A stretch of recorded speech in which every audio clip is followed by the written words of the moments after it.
Erokamano ahinya. Un duto te biro bedo kamiyo paro kata mana thuolo mano mar loso kotenore kod pachu kaluwore kod omenda mano maduono ka HELB. Mercelene, in pache nang'o kotenore kod dwaro mar omenda makoro duono ni? Erokamano Sharon.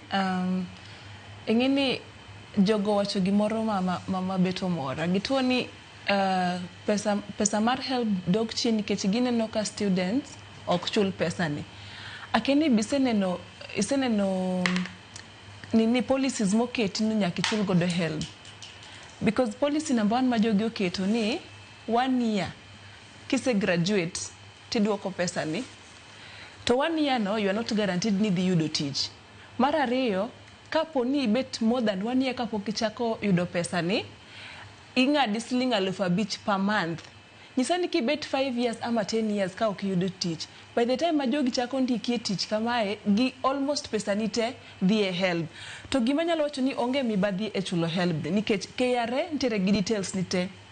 Ndike sirkal ni to pesa no ing'adoga automatically. Ok en gimoro wacho ni ikuongi yore account ni kokikawe iduoko. Koro mano shida mantiere korka government. Gimiyo ji HELB lakini kar miyo ji tich ok gimi ji tich lakini gi complain ni ok waduok pesa. Koro an gima nyalo wacho kanyo ni 1, government nitiere gi misplaced priorities. Inyalo kawo 2 billion itimo godo decoration e State House. Igero kanisa e State House. Koni president mamoko go mosebedoga ka reign those other years. Nok gineno ni ati State House nyalo bedo decorated. Pesa magitimo godo decoration. Don't giwach gikaw gitere because education is a very important thing. Sani education, a constitution is a right to every youth mantiere Kenya, dongi. To koro gidwa kete ni obed privilege. Alafu koro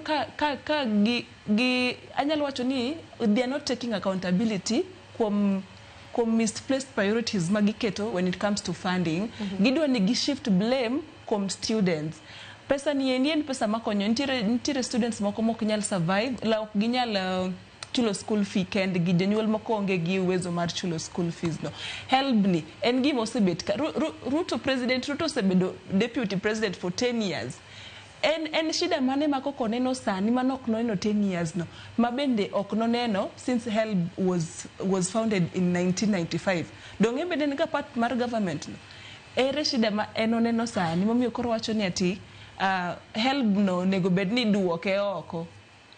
Donge ka mano tinde no government ni nyalo wacho ni en government moko prioritize giluoro youths. Ngini youths mosomo gin youths ma ok nyalo wuondo nikech gibiro penji about miriambo misebedoga kiriambo.